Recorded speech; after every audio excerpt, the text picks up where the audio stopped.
Mwongozo wa kujifunza Biblia leo ikiwa ni Oktoba 9, siku ya Alhamis. Mada ya leo inasema neema ya kushangaza. Soma Yoshua sura ya 9:21 hadi 27. Ufumbuzi wa Yoshua uliunganishaje haki na neema?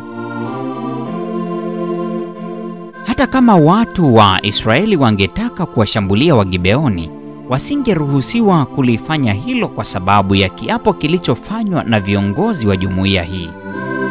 Viongozi wa Israeli walitenda kulingana na kanuni kwamba kiapo, alimradi hakihusishi uhalifu au kusudio la namna hiyo, katika Waamuzi sura ya 11:29 hadi 40, ni lazima kiheshimiwe, hata kama kitasababisha maumivu binafsi ya mhusika. Kwenye Agano la Kale, kutumia busara kabla ya kula kiapo na kwa mtu kutunza kile kiapo vinatazamwa kama sifa nzuri za mcha Mungu. Zaburi 15 aya 4, Zaburi 24 aya 4 na Mhubiri sura ya 5 aya 2 na ya 6. Kwa sababu kiapo kilifanywa katika jina la Bwana Mungu wa Israeli, viongozi hawakuweza kukibadilisha. Kwa kiapo hicho kizito kilichofanywa na viongozi wa Israeli, hatima ya Israeli iliunganishwa na hatima ya Wagibeoni kwa namna isiyotanguka.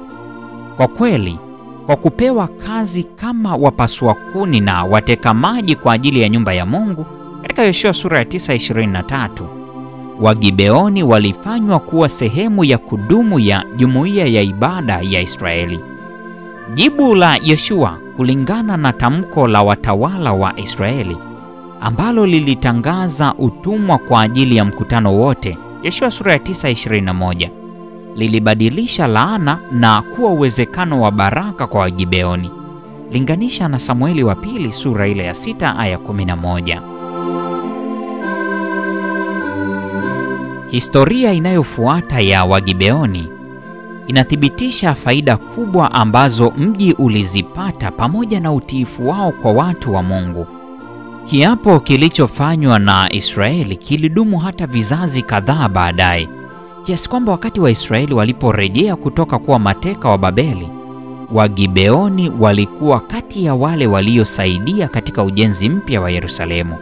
Nehemia sura ile ya 7 ya 25. Matendo yao yatakuwa na matokeo ya milele, lakini tu kwa sababu ya neema ya Mungu.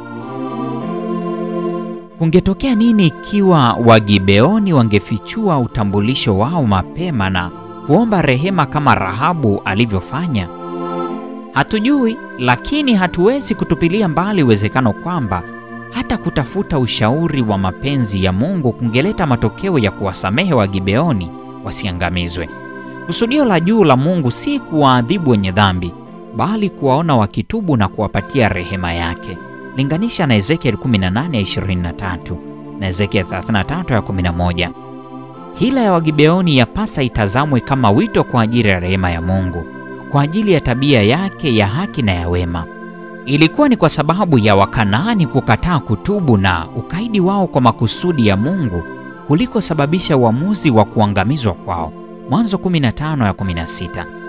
Mungu aliheshimu utambuzi wa ukuu wake uliofanywa na Wagibeoni, pamoja na shauku yao ya kufanya mapatano na amani badala ya uasi, na utayari wao wa kuacha ibada za sanamu na hivyo kumwabudu Mungu pekee wa kweli.